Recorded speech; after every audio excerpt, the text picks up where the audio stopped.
Hello, good afternoon, everyone. Good afternoon to our participants. Thank you so much for tuning in. This is your The Art of Teaching webinar. This webinar is sponsored by Above and Beyond Classrooms. ABC or Above and Beyond Classroom is a platform, an avenue for students and teachers alike in the academe to expand our knowledge and to also share our knowledge to one another. ABC is actually looking for volunteers for educators who would want to share their knowledge to these students for free, of course. So if you're one of those educators who would want to share your knowledge, just uh, email us or on our page, like us on our page, or PM us so that we can get in touch with you and share with you the vision and mission of ABC. Let me read to you this quote by Dan Rather. Okay, it says here, the dream begins most of the time with the teacher who believes in you, who tugs and pushes and leads you on to the next plateau, sometimes poking you with a sharp stick called truth. Now, I want you, for those who are here right now with me on this webinar, I want you to think of your favorite teacher. Who is your favorite teacher and why was he or she your favorite? Okay, so I want to think about that. Okay, so let us continue. Now, this webinar is teaching to change lives. So, in this book, he enumerated several laws that can help us, especially the people who are teaching, um, take our teaching to the next level. So, I believe this book has helped me a lot, and many of the truths that are found here I was able to use in my own teaching. It says here these are 7 proven ways to make your teaching come alive. And don't we want that as academe, as teachers or future teachers, for those who are with us right now, who are studying to become educators? So the laws that we have here are the following. First law is the law of the teacher. Next law is the law of education. Next is the law of activity, law of communication, law of the heart, law of encouragement, and law of readiness. What is the law of the teacher? It says here the effective teacher always teaches from the overflow of a full life.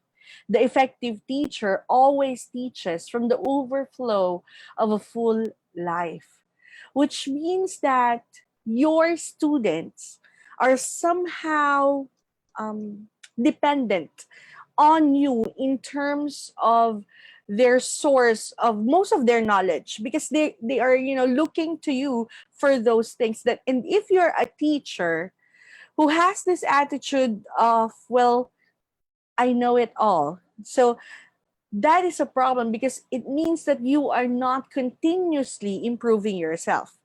So the effective teacher always teaches from the overflow of a full life. This is Peter Parker studying. So if you stop growing today, this is from Howard Hendricks, you should stop teaching tomorrow. If you stop growing today, you should stop teaching tomorrow. The problem with some educators is that lack of desire to actually pursue higher education. So it's not just for the purpose of gaining accolades or accumulating all these degrees or adding some abbreviations in your name, or that's not letters in your name. That's not what you want. The reason why you're trying to improve yourself more is that it also gives your student that idea that if she or if my teacher knows all these things already, and yet she's not stopping, or she's still learning a lot, then probably I should as well, because I know very little. So it gives off a message that you should not stop learning. If um, there are so many things in the world that you can discover with, especially right now, with the push of a button. There are new skills that you can learn by Googling it or going to YouTube and typing how to.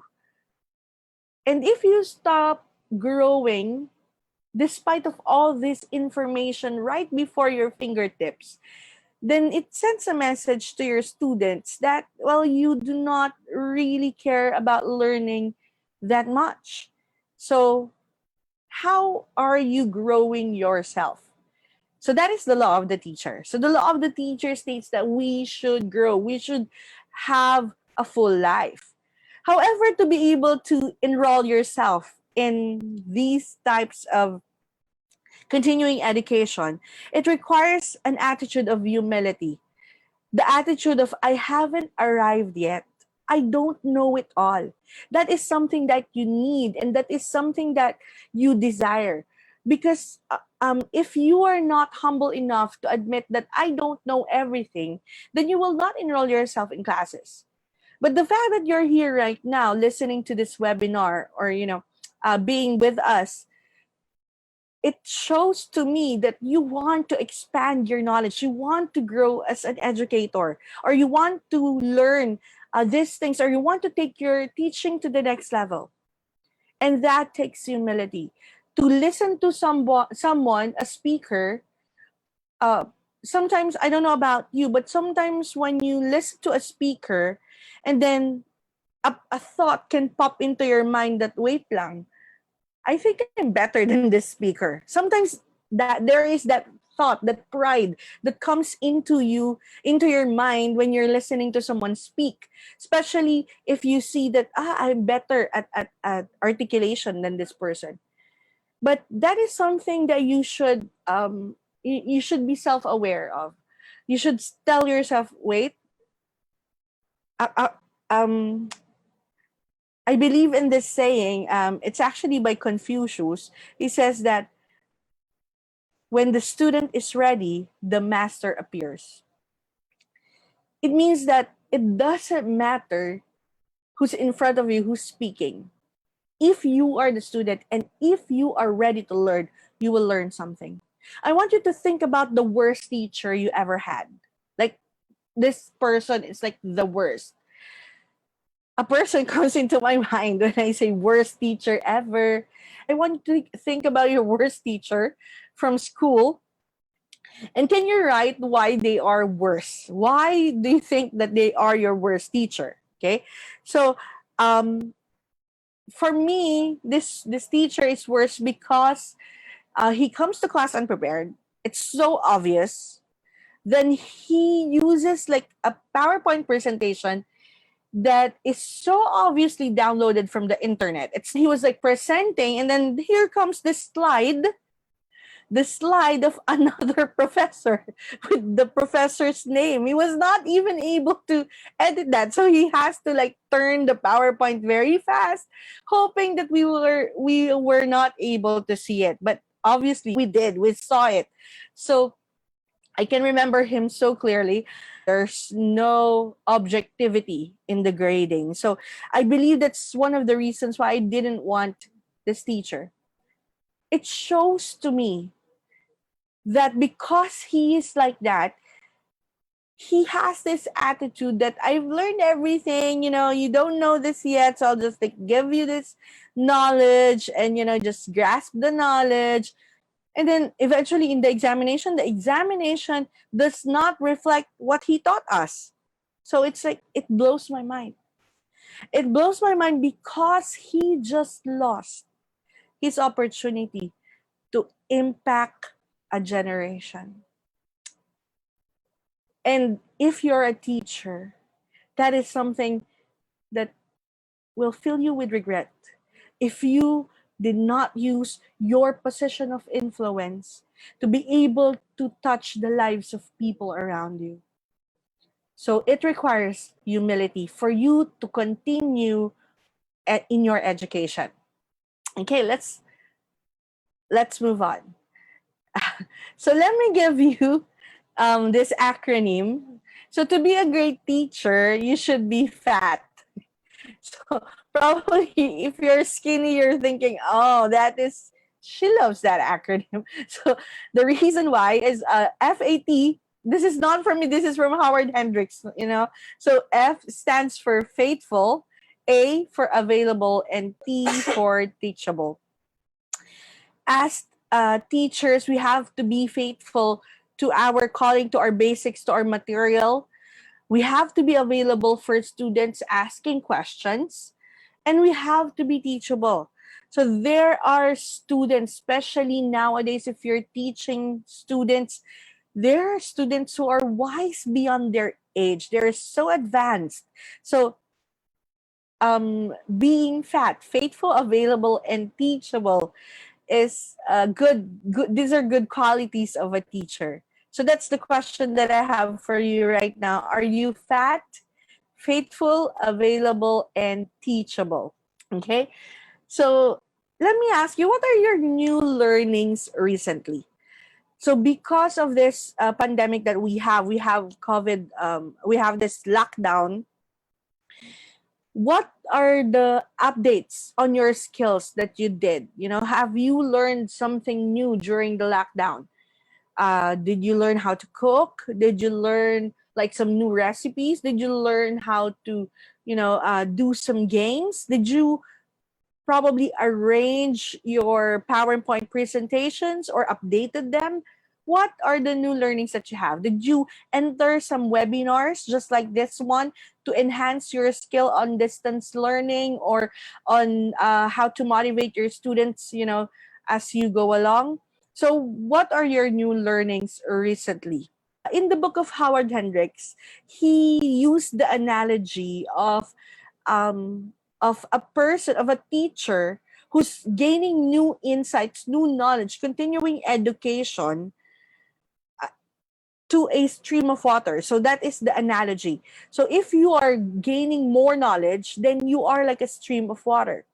However, if you're the type of teacher who, is stagnant, who just gets what he had from way back then. For example, like I taught this subject before, so like I know this. I have the PowerPoint for this. I don't need to prepare. I don't need to enhance my knowledge. So if you're like that type of teacher, you are synonymous to like a swimming pool or something stagnant. So if you're the student, which would you prefer to drink from?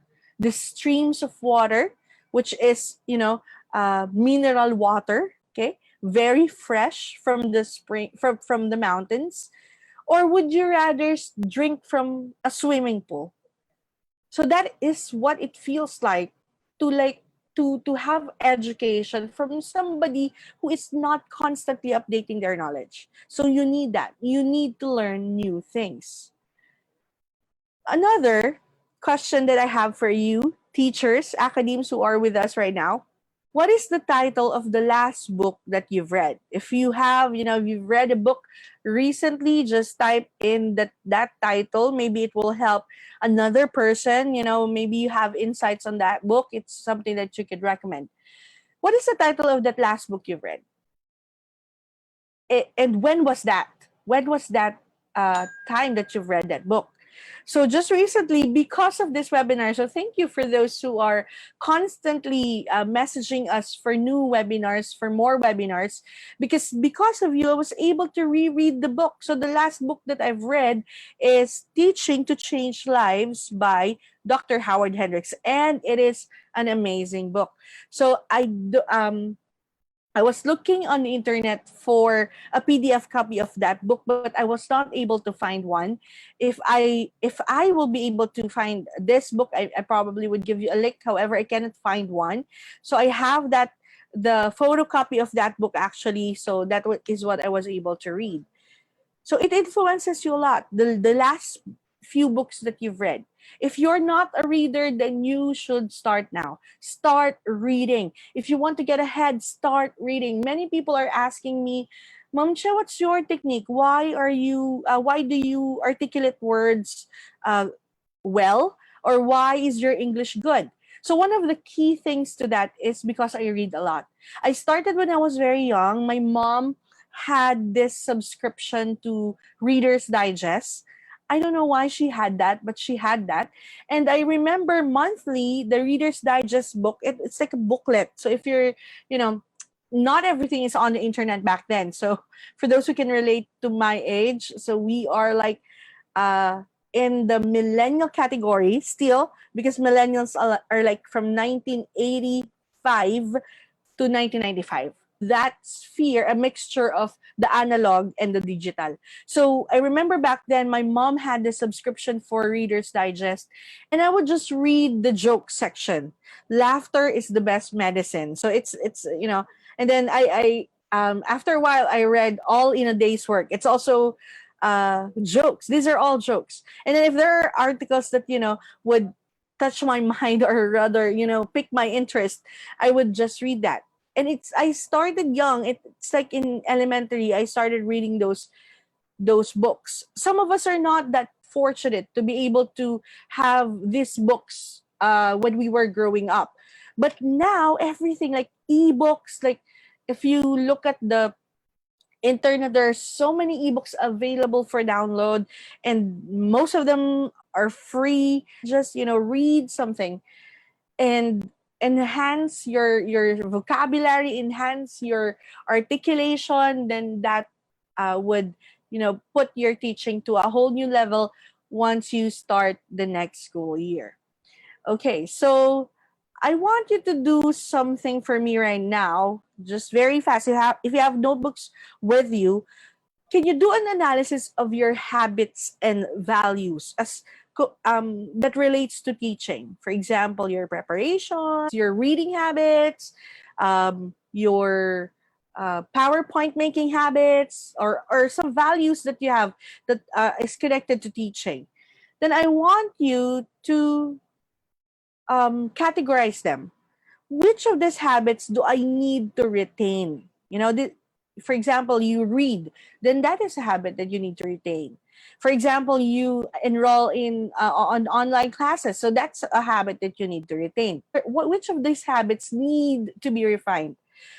For example, for me, I think it's something to do with my PowerPoint presentations, because most of my PowerPoint presentations are like scattered. You know that, like, they are not, you know, um, grouped together appropriately for each of the different subjects. So that I think needs to be refined, so that I don't need to like go to the search box and like type in the title of my PowerPoint, and then in the middle of a class I just like I forgot what is the title of that PowerPoint. So I think I need to refine the organization of my laptop or my folders. So that's one thing that I can do, and I can do that right now before the class starts. Which of your habits need to be rejected? So for me, I think it's the cramming style that I do. So for example, I have, let's say, a webinar tomorrow, or probably a teaching tomorrow. So tonight is my night of preparation. So I'm gonna like do everything that I can tonight. And I think that that habit needs to be rejected, because I have to like, do the PowerPoint, fix everything, download the videos. So yeah, that will be a problem. So I'm cramming it all in last minute. And then aside from that, another thing that I need, that's the problem if I don't prepare ahead of time, is I don't get the right amount of sleep that I have to. For example, the webinar is like, or for example, the teaching is like tomorrow, and I have to prepare everything tonight. So most of the time I will go to my class with very little sleep. And if you have little sleep on you, it shows, right? So you have these eye bags, yeah, look haggard and all those things, and you lack energy.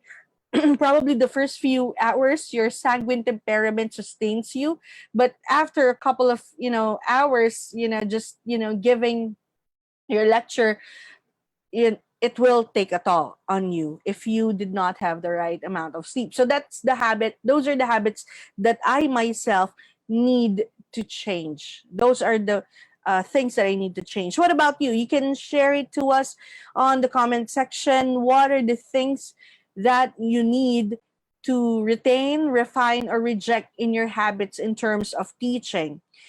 Now, I have here three suggestions for growth for teachers. Okay, so first, so if you want to, like, level up your skill, and you don't want to just stay mediocre. No one wants to be like, yeah, I just want to be average. Of course, you want to be a great teacher. You want your students, when they do your evaluation and your name comes in, and they would like, yeah, I love this teacher. Like, this teacher, like, is great. She's competent. She knows her stuff.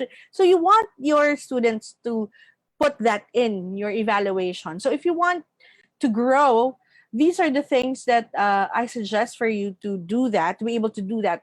First is to maintain a consistent study and reading program.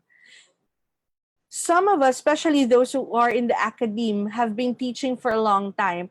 And because you have taught for a long time, there are no, let's say, there's a tendency for us to be stagnant on the knowledge that we have, especially if we know the topic. And the problem with not updating your skills, or you're not having a reading program, is that you will not read at all. Okay, I want you to be honest. Some of us we want to read a book, right? And yet, when before the pandemic, before the quarantine, we're saying we don't have the time. I just want to read a book, but I don't have the time. But now we have all the time that we need, and yet some of us were still not able to read a book. The problem with that is because we don't have a study and reading program. So what do I recommend? You have 24 hours in a day.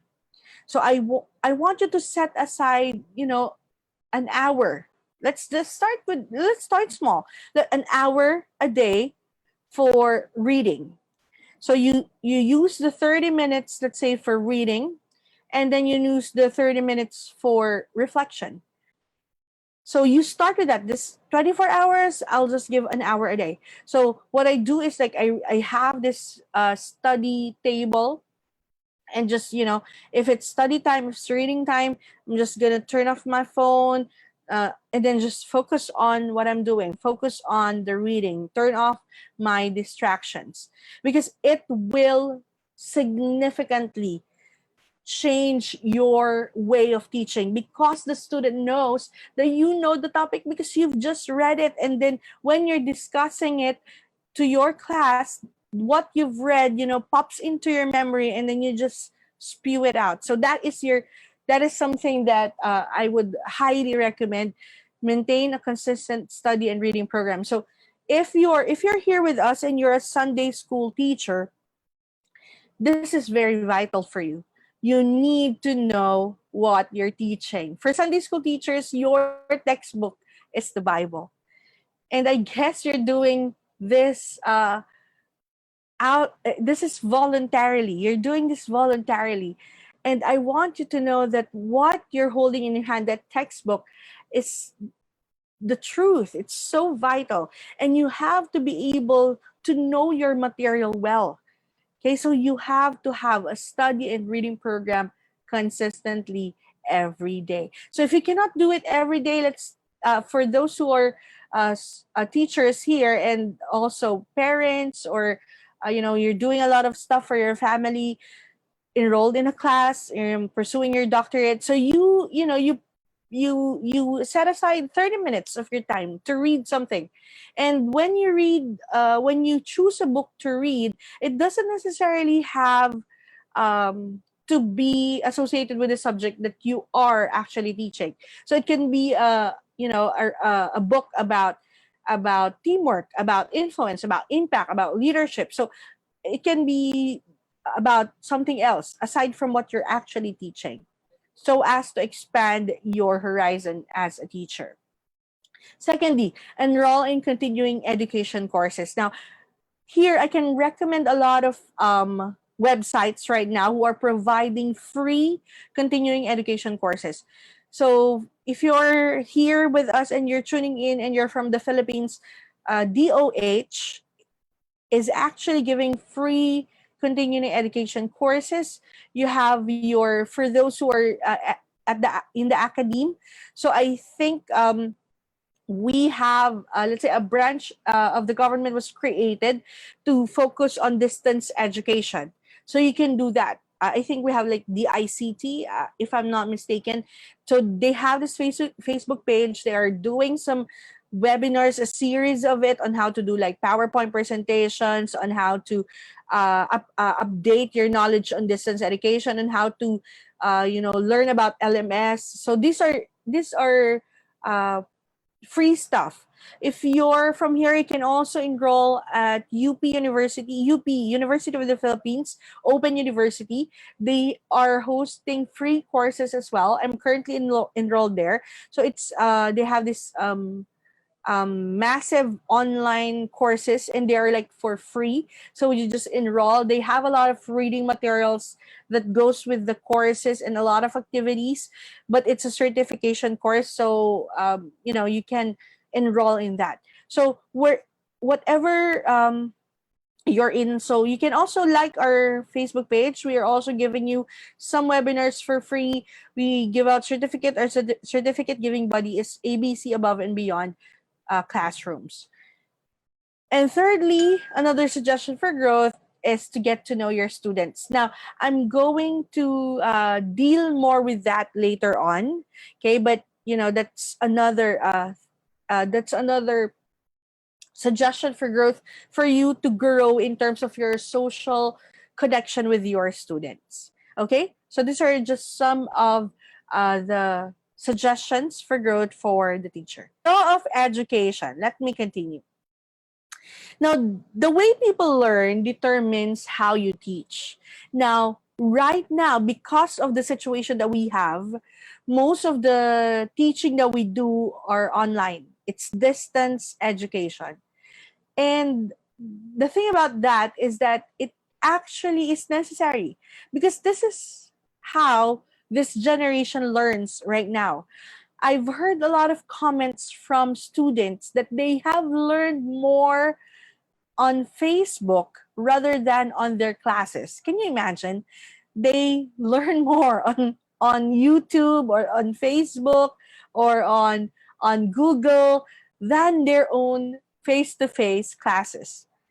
So because the way people are learning right now has changed. It is not uh, it's not the old school ways that you go to a class, you have your teacher, they have the chalk, they have the textbook, they will copy things on the blackboard, or have the student copy things on the blackboard. Then the students, will then copy what is being copied on the blackboard. So the secretary of the class has the worst position, because she has to write on the board and again write on her notes for her own copy.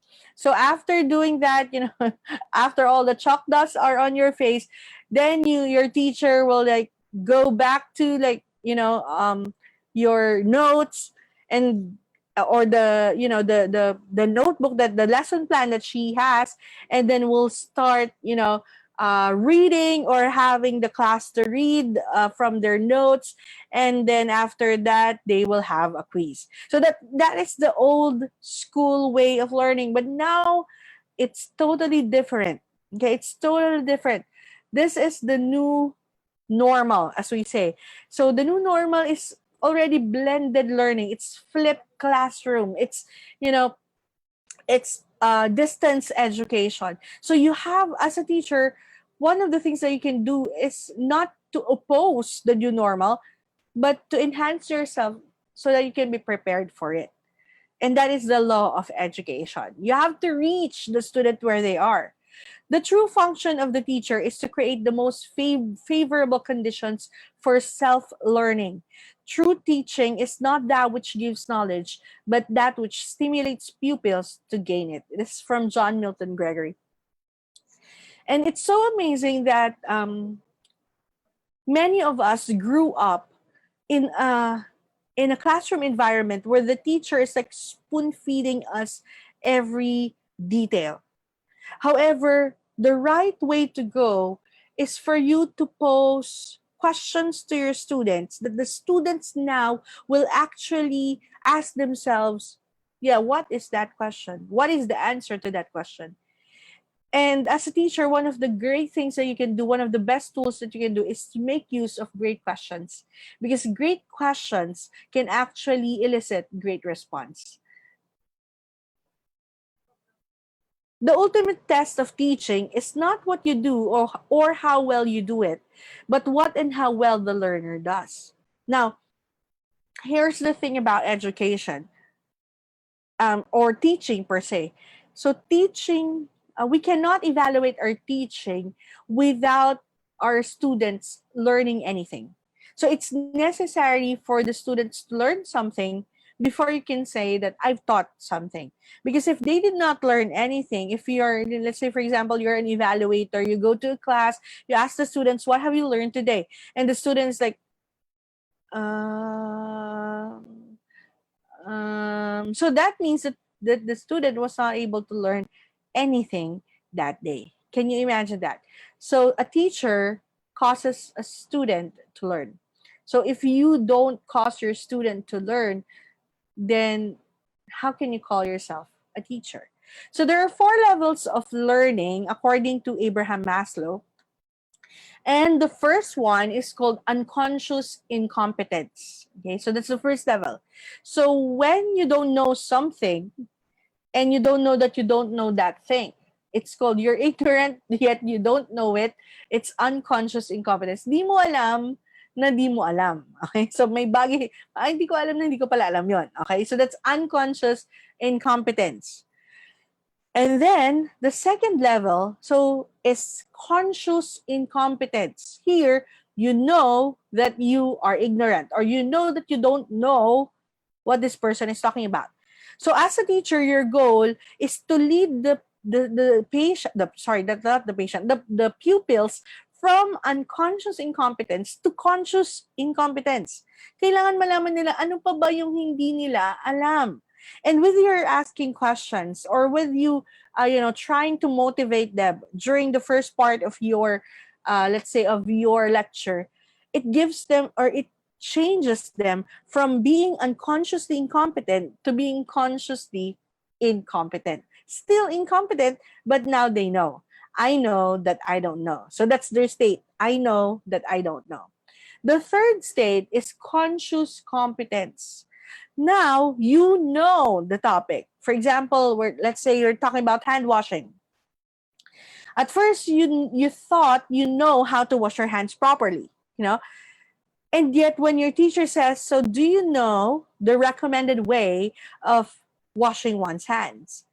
and you say, "Oh, there is a recommended way of washing your hands." So that is now your conscious incompetence. From unconscious incompetence, now you know that you don't know. And then your teacher will, let's say, okay, I will perform to you how to do hand washing, the correct hand washing. So the teacher performs the correct hand washing, and then you follow it. So now you know how to do it. Okay? However, according to Abraham Maslow, that is not the last level of learning, because the last level of learning is called unconscious competence, wherein you know a skill or a topic so well that you are no longer consciously thinking about it when you are doing it. Let me give you an example. For example, let's talk about driving. Okay, so the first time that you started driving, you are so self-conscious, right? You can imagine yourself like checking your rear view mirror, checking your lights, are my lights working, putting it on, is it on park mode, neutral mode, and you're doing all this, you're checking my side mirrors. So you are actually very, very conscious about it. And when you're driving, you're like looking at your speedometer, you're like, you're very conscious about it. However, when you get to a level of expertise, because you practice and practice and practice a lot, then you go to that level that you can park very well without even looking at your what do you call that. So I'm not a driver, obviously, so no longer looking at the videos to help you park, because you're like you can estimate the size of your car, something like that. So you're unconsciously competent already. So you're at the fourth level of learning. You can talk to your passengers during that time because driving came in as second nature. So those are the four levels of learning. Okay, so what are the three when you teach in the law of education, whenever you teach somebody something, there you should have these three goals.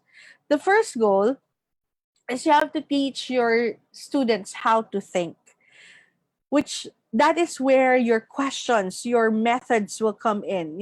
Teach them how to think. Do not give them all the answers. You have to teach them how to get those answers for themselves. Okay. Secondly, you have to teach them how to learn. Now, I don't know, but some educators are very what do you call stingy in terms of their materials. Yes, I know of intellectual property and I respect that. However, if you want your students to learn on their own, you can probably give them references where you got your materials so that probably they can, go to the internet and also look it up. And it doesn't pay for you to keep all the knowledge to yourself.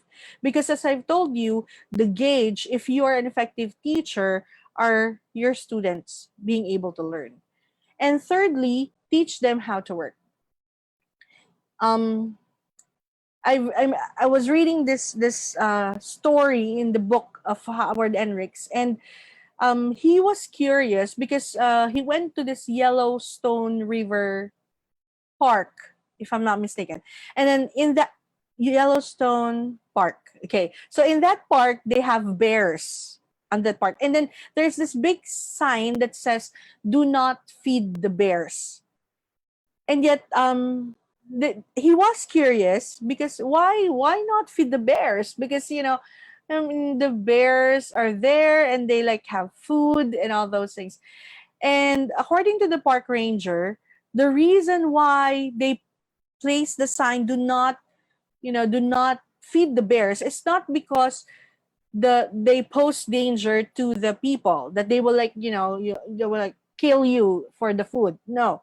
The problem is that when winter comes, the bears, they die because they don't know how to find food or forage for themselves. Because the people who are visiting the parks during summer are giving them the food. So when winter comes, they don't know what to do. They don't know where to get the food. There are no people around here.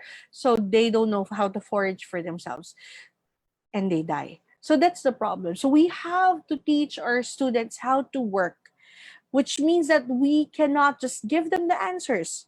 We need to like have them, do something and work at their materials, do something on their own. That is the law of education. So next up, we have the law of activity. Now, for the law of activity, it says that maximum involvement results to maximum learning. I remember my brother, he's like, he is always um, going with my father when my father is like doing something with the electric fan, or I don't know, with with the oven. He's like looking and he's so curious. So one day I just saw him like doing something on his Game Boy, and he's doing this thing of like creating his own charger for the Game Boy. He like took a transformer, I'm not sure, something that is no longer used. He had this maximum learning and he wanted to now apply that learning to something that is, beneficial for him. And that is something that our students can do. If you involve them in their learning process, then they will retain that information. That is the reason why reporting actually helps. I don't know about you, but when I was in college, I remember so clearly the topics that were given to me for reporting, because I have to be the one who will research it on the internet, Yeah, there was internet back then. And research it from the book, and then, type it up, and, do some PowerPoint presentation, and then, some memorize it, and then prepare it or present it to the class for me to be checked. I was, the memory of that topic on my report. So I can still have that even after college, because I did it by myself. I mean, I was the one who worked through it. I was involved in it on it with maximum capacity. So what type of involvement do are we thinking for our students?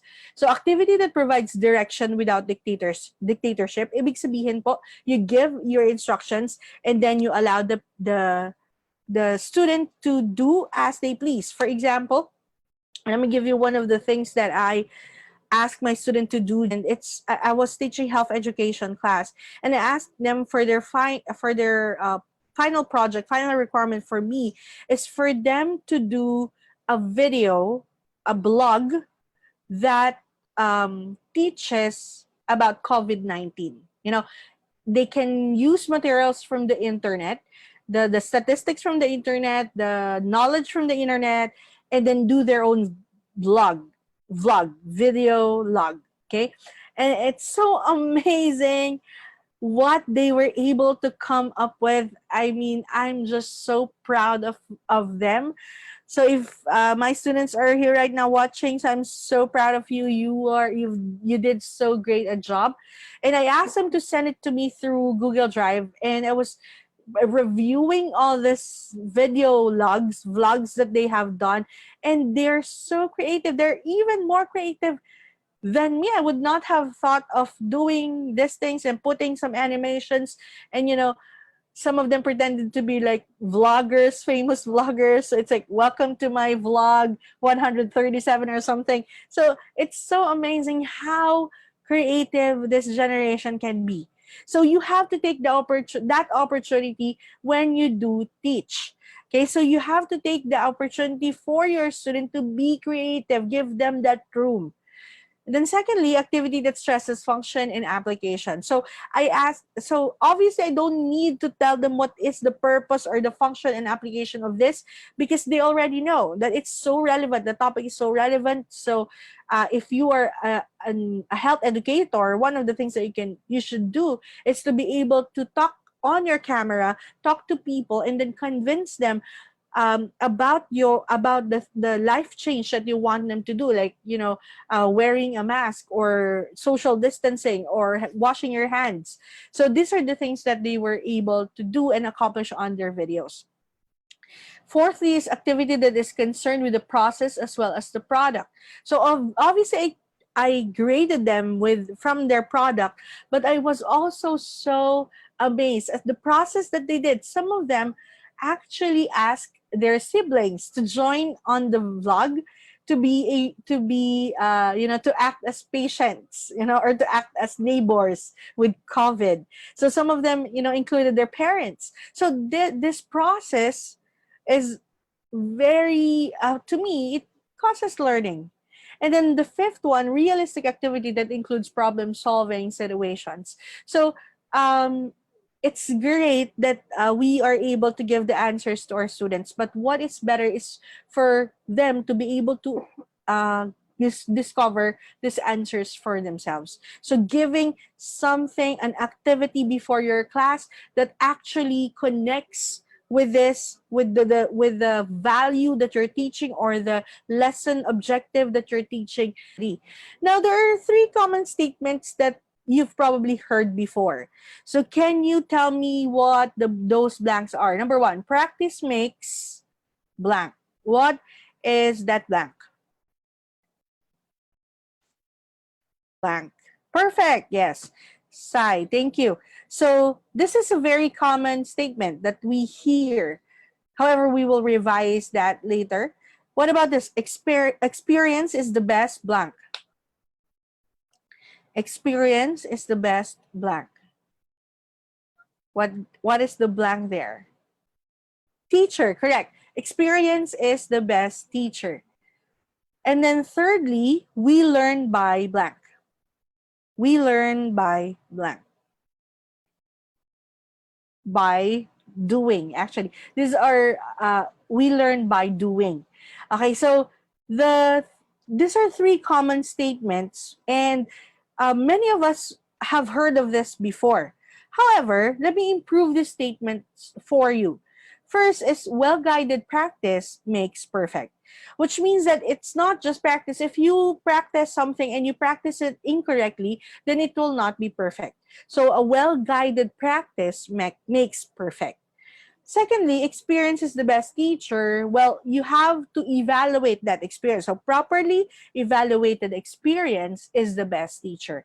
So there are so many people who committed a mistake, and then they keep on repeating that mistake as if they have never learned.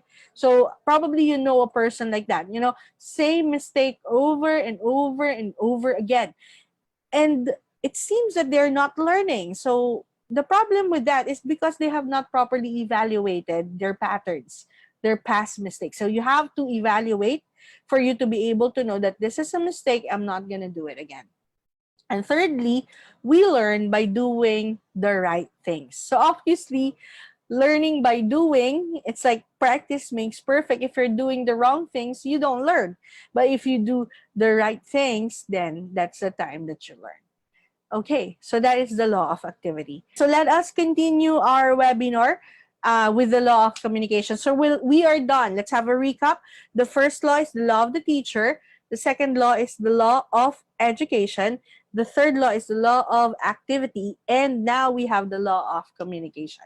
So in our research, we found out that on average, most people speak about 16,000 words in one day. 16,000 words. And this is on the average. Okay, this is on the average, which means that if you are a talker, like me, obviously, it's more than 16,000 words a day.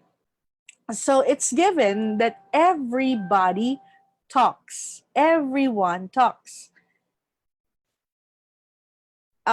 It is also noted that if everything you say is transcribed into a page, you can fill a book in 1 week. So yung 16,000 words a day mo is transcribed into a book. So it's one book per week. And you have like 52 weeks in a year. So it's like a minimum of 52 books in 1 year of all the words that you're saying, especially if you're a talker. So 52 books. So in your lifetime, you probably can fill up a whole library of words from you. All those, all the things that you said. However, I want you to think about these words. How many of the words that you're saying every day are actually worth the paper it will be written on if you transcribe it? Obviously, not all the words that comes out of your mouth are nuggets of wisdom that needed to be jotted down, obviously. But the reality is that everybody talks, everybody tries to communicate, and not just in the literal sense of verbal words, but everyone tries to communicate through different methods, through different means.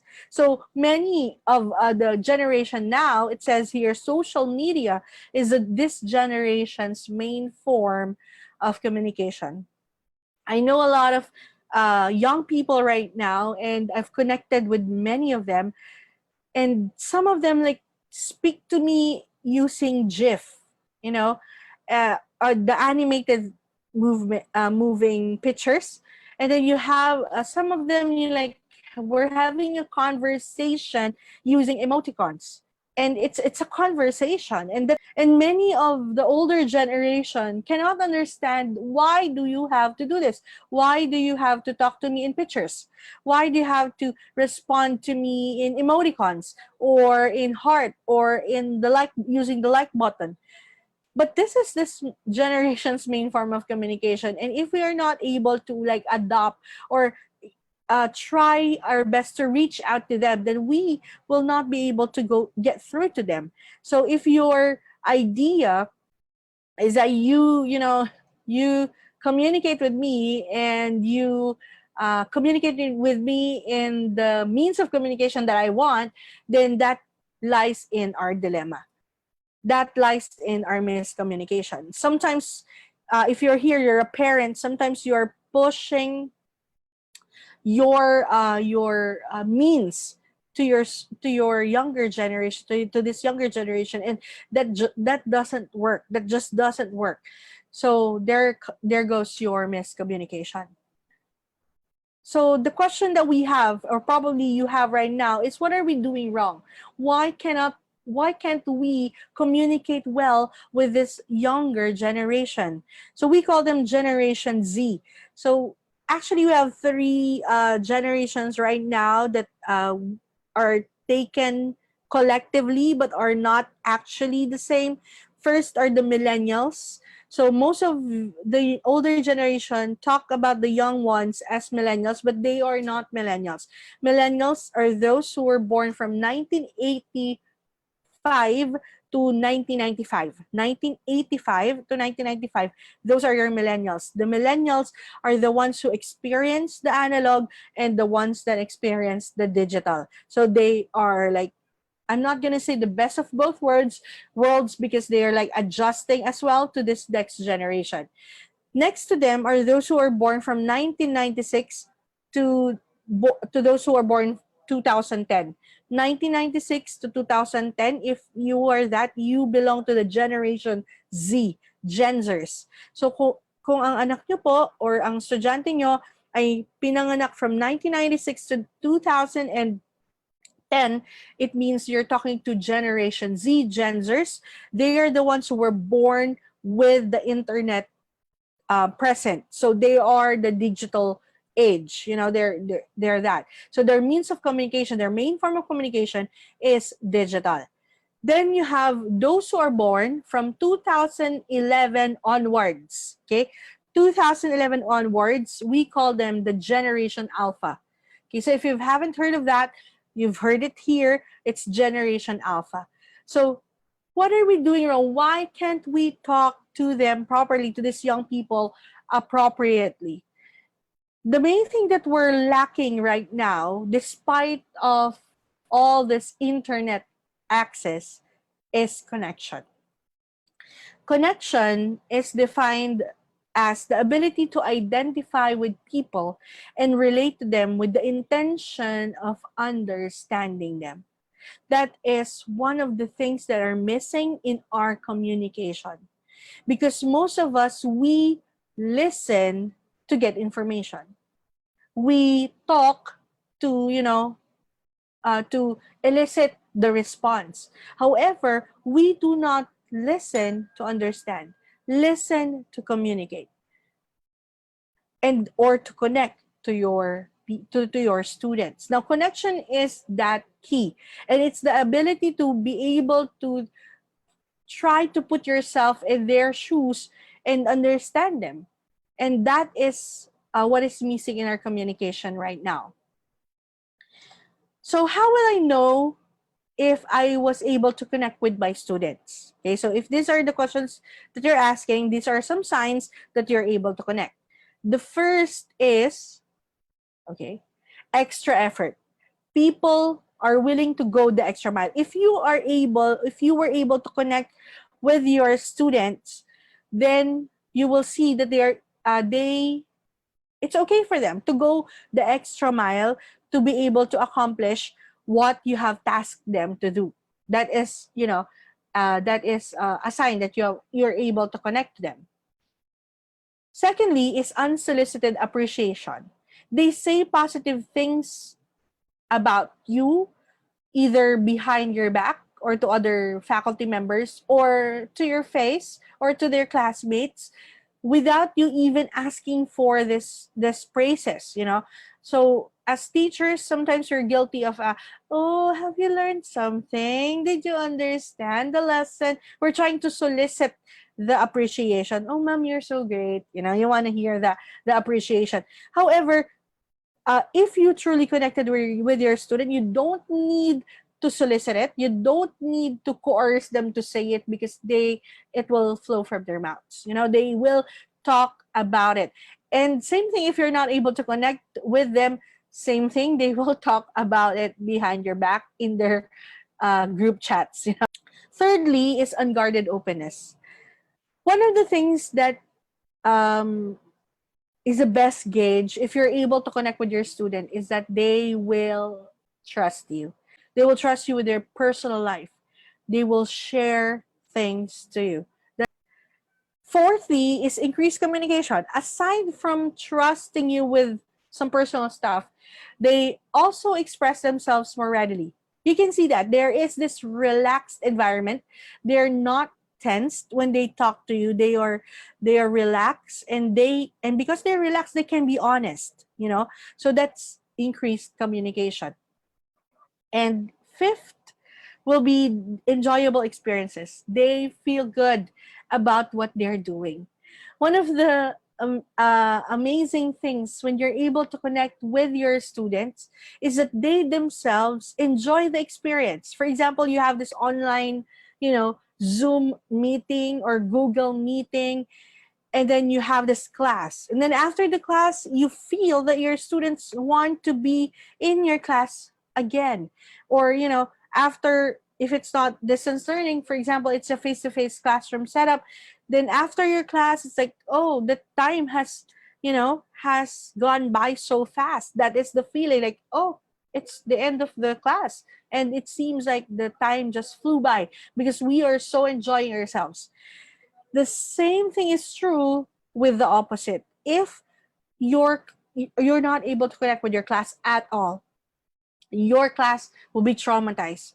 It seems that they are counting the seconds, the minutes that ticks by, and it seems that it seems forever. The class seems forever because you just want to get out of that. You're so aware of the clock.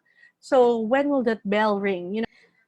So how can I connect with my students? If you say, "Oh, ma'am, I cannot see those things, and my students do not appreciate me, or I was not able to connect with them in the first place," how can I do that? So, or if I'm able to connect with some students, but not with most of my students, so how can I improve that? If that is a question that you have right now, so let me tell you the key. It all starts with attitude. It's all about attitude. What do I mean by that? The ability to connect with others begins with understanding the value of people. It is so hard for the person that you're talking to feel important if you yourself don't think that they are important. Do you get what I mean? You have to understand that they are valuable, even though they are absentees, or they are valuable.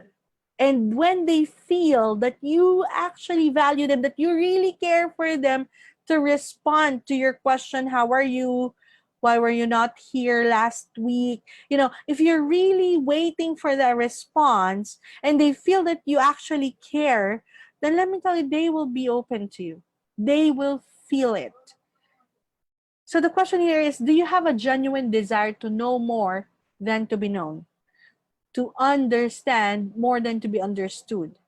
That's a problem with us sometimes, is that we will force ourselves uh, with our students for them to understand us more than our desire to be able to understand them. Where are these young people coming from? These are the right attitude for you to be able to connect to your student. These are some tips for you guys if you're not able to connect yet. The first one is focus on them. When you're talking to your students, do not focus on you or your experiences. Sometimes your students are asking for your advice, and what you're doing is just ranting out all about your life story. Do not do that. Just focus on them. Tell them, I want to hear more about you. What happened? Okay, so what happened in your family? So this is just, focusing on other people. Secondly is finding a common ground. Finding a common ground. Um, This is something that I love doing with my students. I think I'm able to connect with them. I'm not sure how deep though. For example, you're checking your attendance online.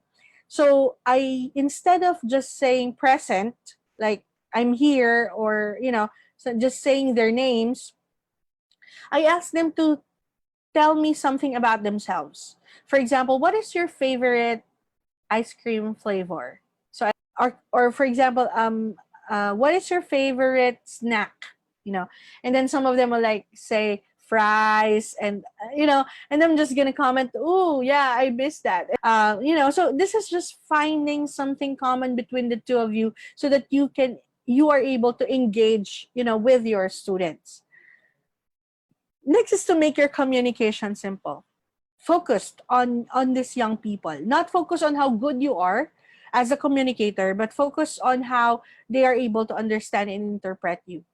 And fourthly, be authentic. One of the things that I've learned through counseling, through teaching for almost 13 years now, is people can see right through you if you are not being authentic. They know who is genuinely concerned and those who are just trying to sound concerned. So you have to be authentic. You have to genuinely, desire to help them. And it shows. It shows, and they know it, they feel it. Okay? So those are some 4 tips on how you can connect to your students.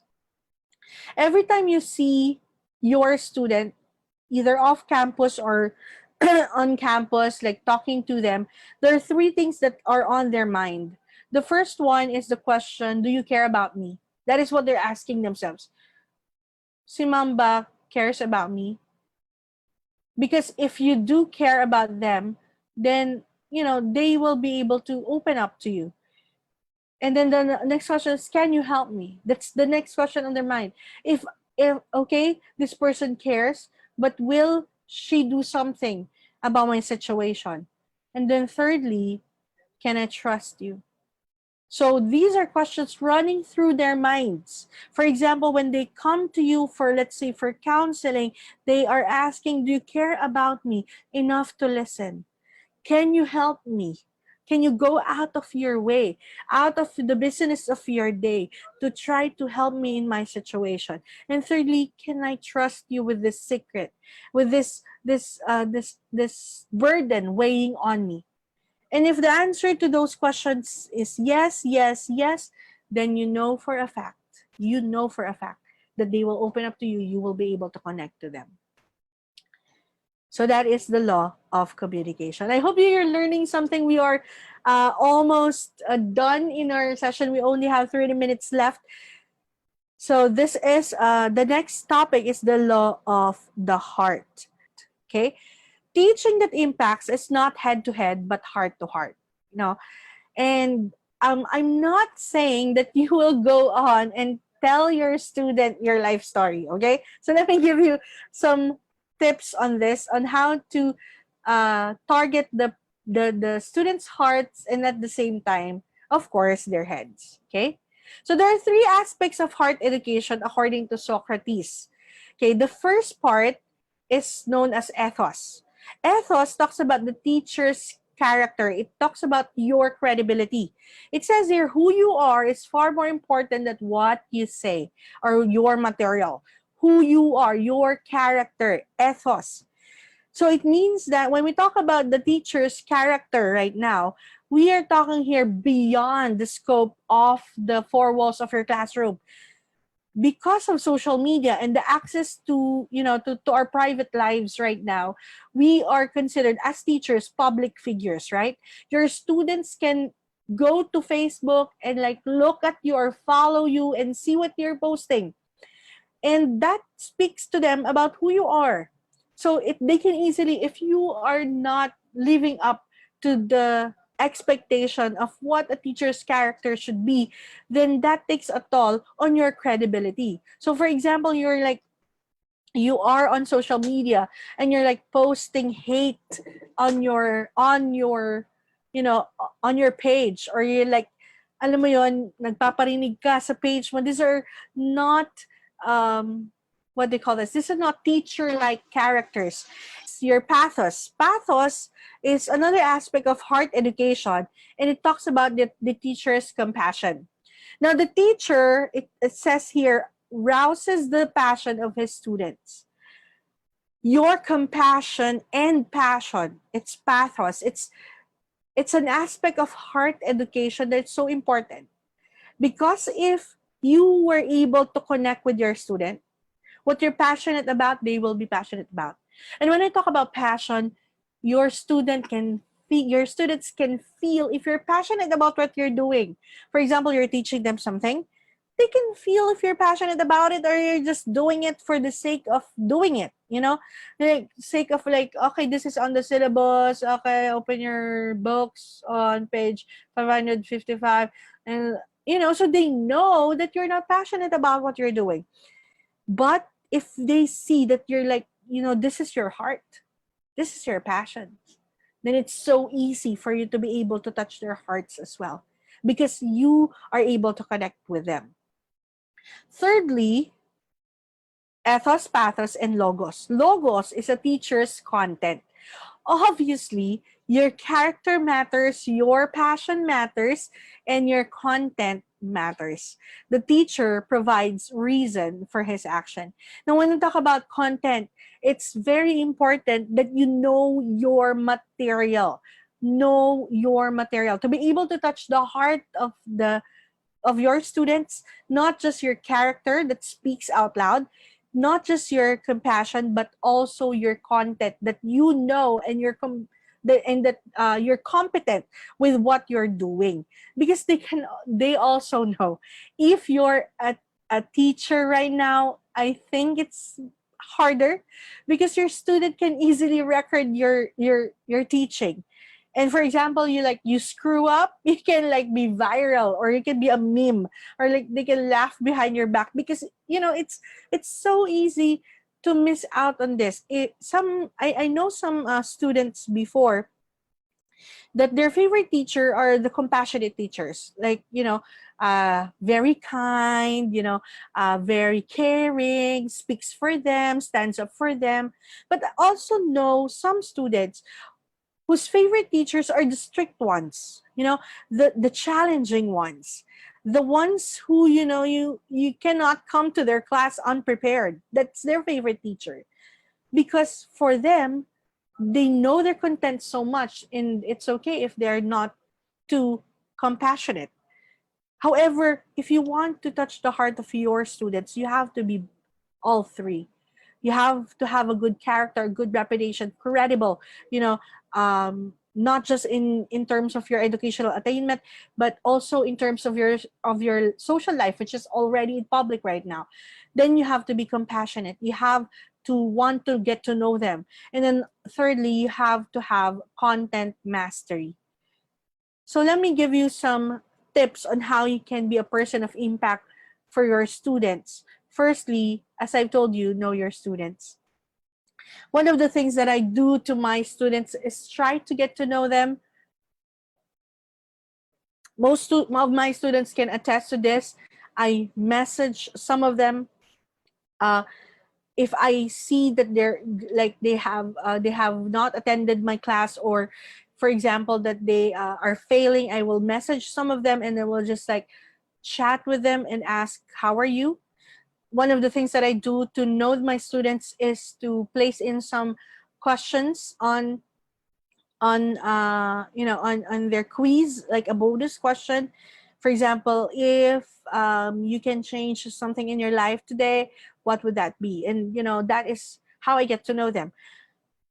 So take the time. It's quite easy for us to get to know our students because they're right there in front of us. So know your students.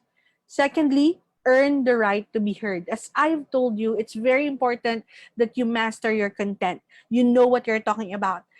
Before you can even touch the heart of a student, you have to touch their brains, touch their minds, convince their minds that you know what you're talking about, and because you do, you are now able to reach out to them. So know your material, earn the right to be heard. most students will seek you out. I have experienced this, and I'm not saying that I know my material like the back of my hand. No, I'm just saying I'm not yet there, but I'm doing my best to get to know my material really well.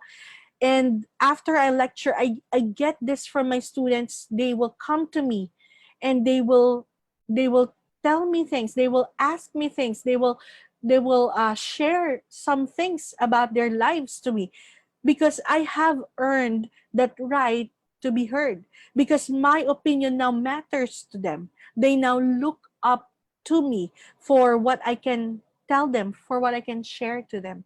So earn the right to be heard. And thirdly, be willing to become vulnerable. If you want people around you, the people you teach, to be vulnerable in front of you, to be honest with themselves, it pays to be vulnerable yourself, because they will not want to engage or share their pain with someone who hasn't felt pain as well. One of the things that I have experienced as a camp speaker is that the young people will open themselves up to a speaker who is not afraid to share her pain. And that is what I do. That is what I do most of the time when I go to seminars, when I speak to young people. I felt the fear when I saw the pain, yet surprised by the treasures that prevailed. The things that these young people, the events, the trauma that these young people, the pain that they went through in their lives. I've counseled so many of them, beaten by their parents, left by a parent, abandoned, haven't known their parent since birth. Some of them were raped, and they will just tell me their pain. And I'm so surprised as to how strong they are, how strong they are at that moment. They are able to go through that pain and overcome. They are overcomers, and that's just an amazing thing to have. And that is the law of the heart. If you want to be a person of impact, you need to be vulnerable to your student in the way that it's not about sharing your life story. It's just telling them that I am not omniscient and I had gone through some stuff myself. And and if it relates to the lesson, after you have earned that right to be heard, let me tell you that your impact will be much, much more. And you don't know if that is the time that healing will begin for that student who's been beaten, for that student who was left or abandoned or rejected, for that student whose parents have so high standards for them that they cannot, even breathe a little, because they have also set so high standards for themselves. So they get so depressed if they are not able to reach these standards. So that is something that I want you guys to, you know, be very sensitive about. Okay, next law is we have the law of encouragement. We're down to the last two. We are familiar with this two, right? IQ and EQ. IQ stands for intelligence quotient, and EQ is your emotional quotient. So we're familiar. However, many of us do not know that for what you know and what you feel to translate to learning, you need another one. And that is called your MQ, which is your motivation quotient. Of course, some of us, you can apply this to yourself. For example, you know stuff. Let me give you a specific example. for myself. So I know the benefits of exercise. I know that. I know the benefits of, being active, burning calories. I know it's good for the heart, it's good for your circulation. I know that. It's all in my mind. And I have internalized that. I know, I feel it. I feel that I need to exercise. I feel that if I do exercise, it will be better for me, physically and emotionally. However, what is missing for me is my MQ. My MQ is quite low. It's called your motivation quotient. Your motivation quotient is the reason why you do things. Motivation quotient, that is what you need, okay, for you to be able to apply what you know and what you feel into action. And your students also need that. They need motivation, and there are two types of motivation that we know. First is known as your extrinsic, and second is your intrinsic. So obviously, as teachers, what we can give our student is known as your extrinsic or external motivation. You can motivate them externally, not within themselves. However, your goal is that that external motivation will spark something inside of them for them to have their intrinsic motivation. Knowing that someone believes in them can go a long way. Saying, I believe in you, I'm proud of you, I know you can do this, I know this is hard, but I know you can do this. Saying those things and meaning those things, that you mean it, that gives them some form of motivation. When we talk about motivation, we have to ask ourselves, why do people do the things that they do? Ba't ba natin ginagawa mga bagay na ginagawa natin? For example, why would a young boy, without anyone telling him, collect shells by the seashore? Or by the, parang ano yun, tongue twister. She sells seashells by the seashore. No. So why would the boy collect shells by the beach? For what motivation? No one told them to do that. But maybe it's curiosity. So one of the motivation, the internal motivation, why we do stuff that we do is because we're curious, right? So if you're a teacher and you're able to spark the curiosity of your students, then that will make them do,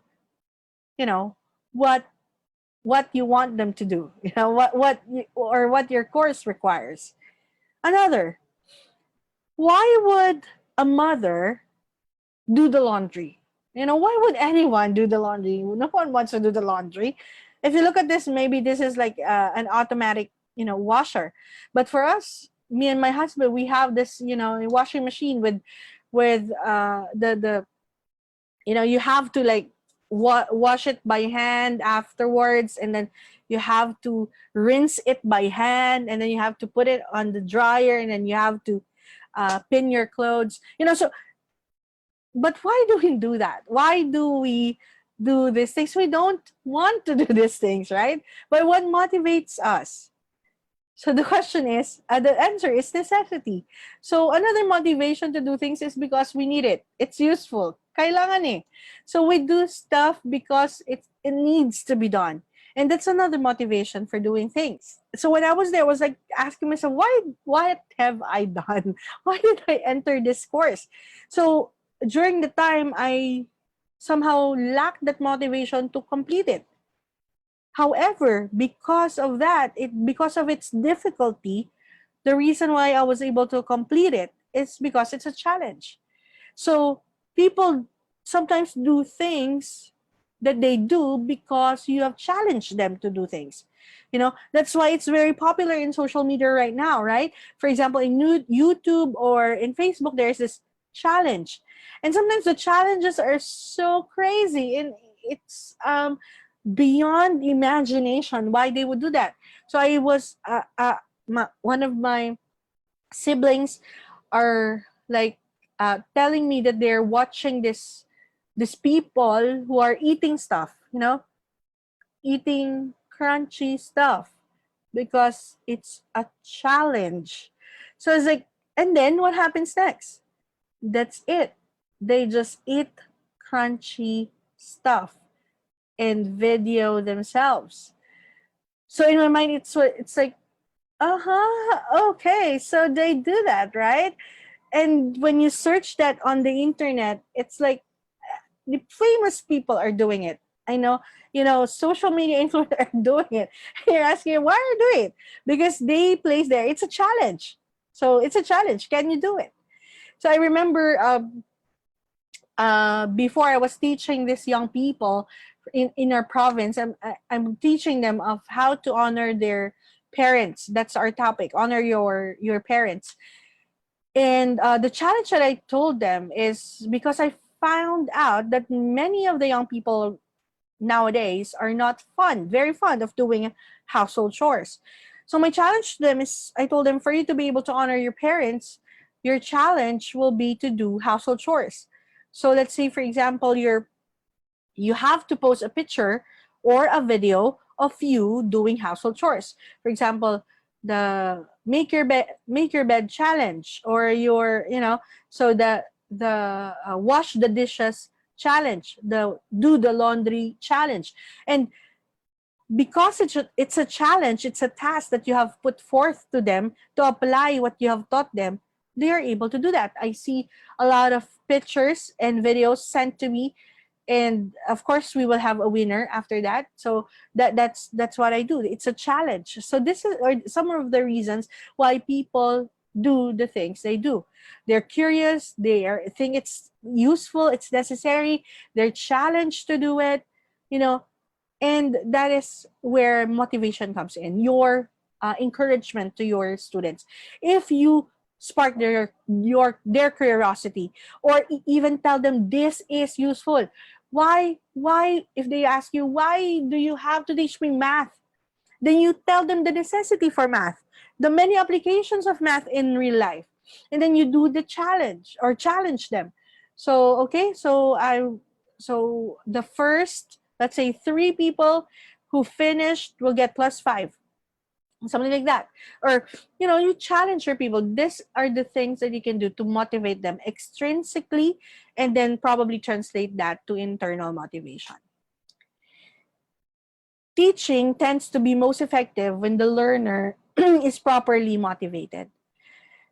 If you're That's the reason why, if you recall, for those who have taken education courses here, you know that part of your lesson plan will be your motivation, right? The beginning of your lesson, you have to do some form of motivation to be able to get the students' attention in your class. Probably pose a question, or engage them, or probably have a game for that.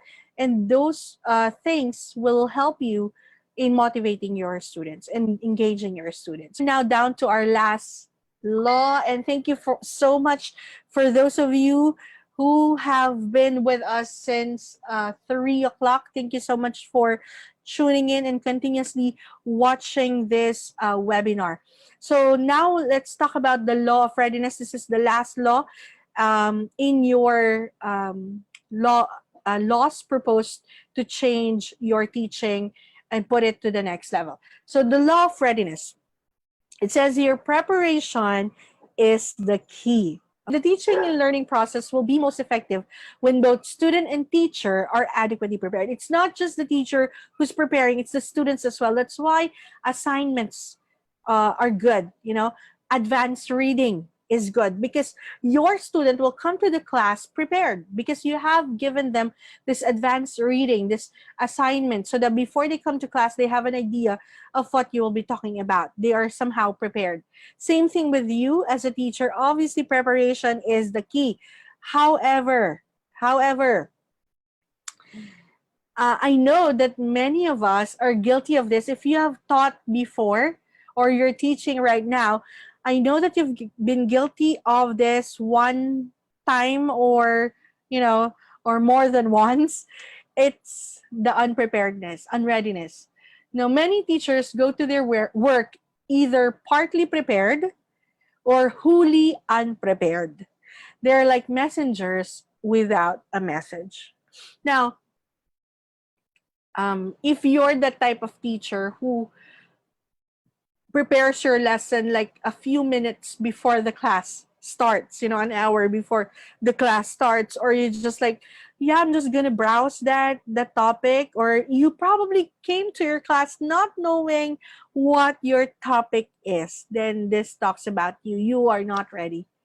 And if you're not ready, there is no intellect that you probably have, or no level of IQ that can cover your unpreparedness. People will feel it, the students will feel it, because your confidence will will go way down if you are unprepared, as opposed to when you're fully prepared. You know that anyone can ask you questions, and you will be able to answer each one of those questions because you're fully prepared with your message. But if you're unprepared, you are just so scared. Have you seen one of your students, doing their, let's say, reports, or giving a presentation wherein they are not prepared?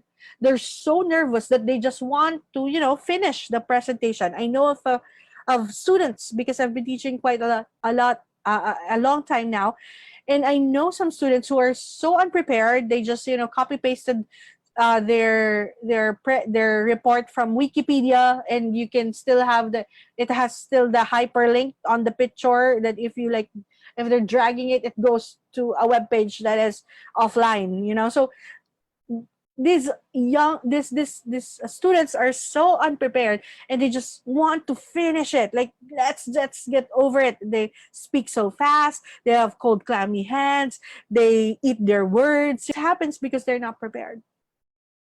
And same thing with teachers. If you're a teacher, you come to class unprepared, what would you expect your students? If your student asks you a question, what would you say? That's a very good question. And that's your assignment. Is that always the excuse that we're giving our students? So that is a problem. I'm guilty of this, and I'm so sad because there were times in my past that I was wholly unprepared for my teaching. I go to my class, I wing it, try to look for the words from my stock knowledge, stored knowledge, and it just doesn't flow as you hoped it would.